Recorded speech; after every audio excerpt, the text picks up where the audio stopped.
Tripura Info News Update. Tripura প্রদেশ মহিলা কংগ্রেসের উদ্যোগে আজ ত্রিপুরা প্রদেশ কংগ্রেস ভবনে অনুষ্ঠিত হল এক সাংবাদিক সম্মেলন। মনরেগা বাঁচাও সংগ্রাম ও কেন্দ্রীয় বাজেট ইস্যুকে সামনে রেখে এই সাংবাদিক সম্মেলনের আয়োজন করা হয়। সম্মেলনে মহিলা কংগ্রেসের নেতৃবৃন্দ অভিযোগ করেন, বর্তমান সরকার মনরেগা প্রকল্পকে ধ্বংস করার পথে হাঁটছে, যার ফলে রাজ্যের গরিব ও প্রান্তিক মানুষের জীবিকা আজ সংকটের মুখে। এছাড়াও সদ্য ঘোষিত কেন্দ্রীয় বাজেটে সাধারণ মানুষ, বিশেষ করে নারী ও শ্রমজীবী মানুষের জন্য কোনো বাস্তব সুবিধা নেই বলেও দাবি করা হয়। আমাদের সদর জেলা মহিলা কংগ্রেসের পক্ষ থেকে যে আজকে সাংবাদিক সম্মেলন, সেটা জেনে গেছেন আপনারা। কারণ আমাদের মহিলাদের উপর যে অকথ্য নির্যাতন চারিদিকে চলছে সেটা সবারই জানা।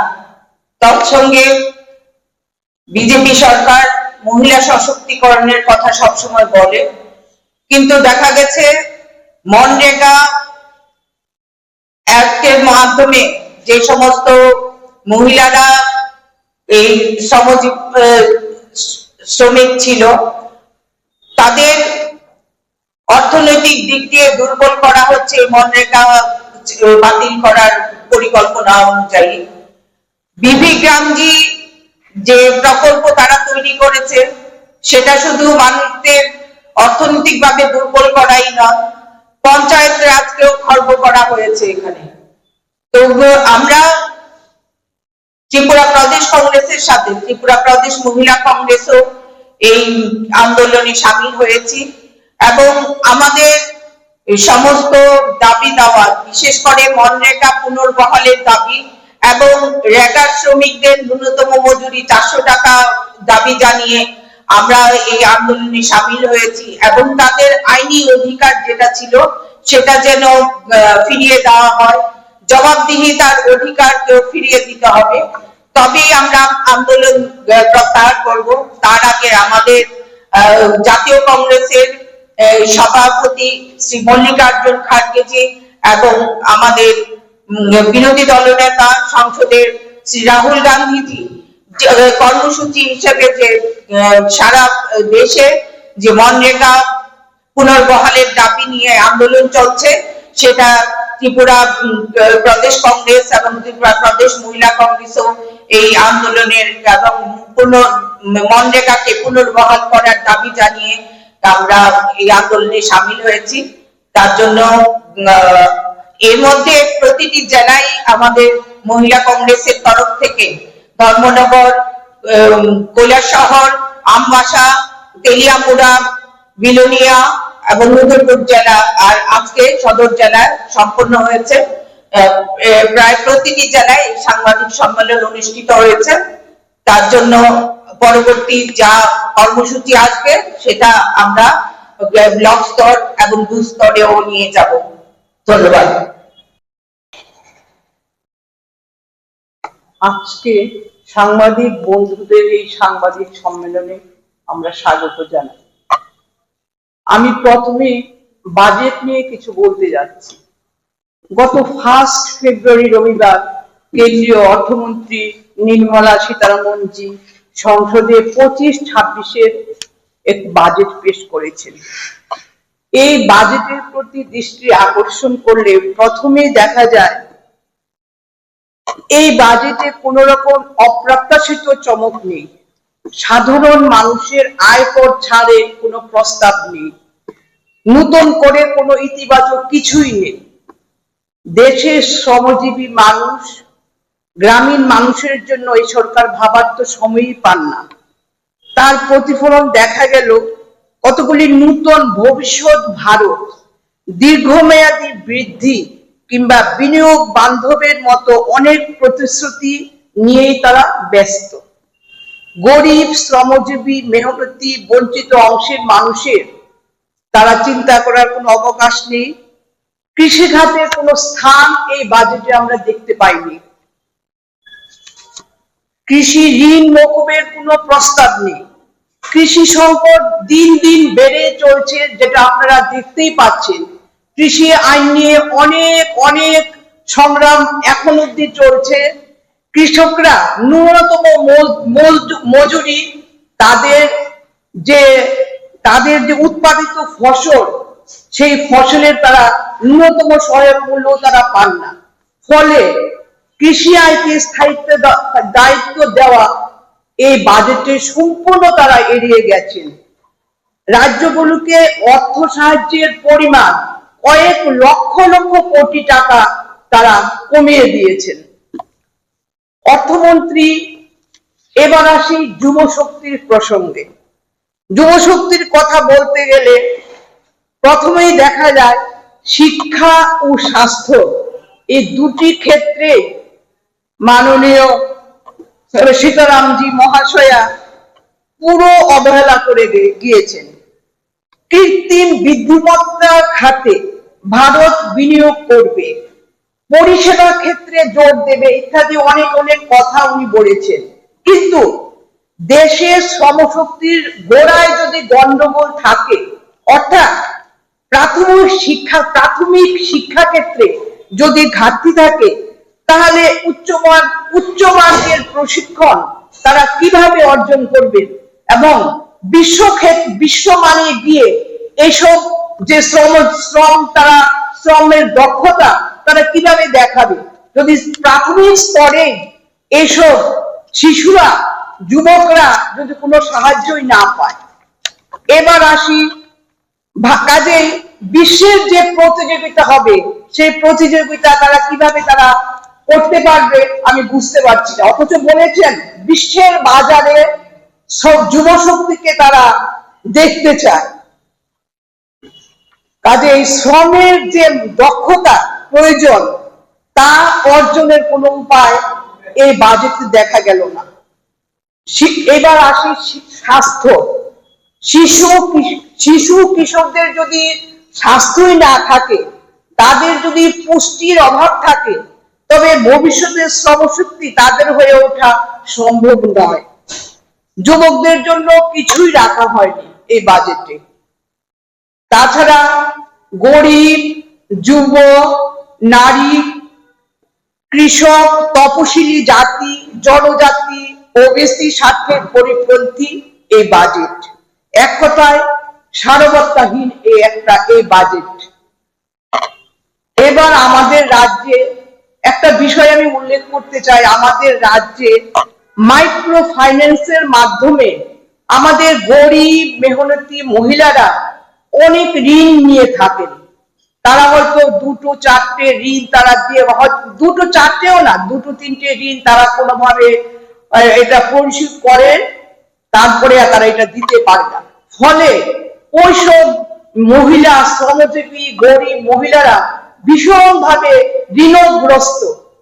ঋণগ্রস্ত হয়ে তারা দিনের পর দিন কাটাচ্ছে, টাকার সংস্থান তারা পাচ্ছে না।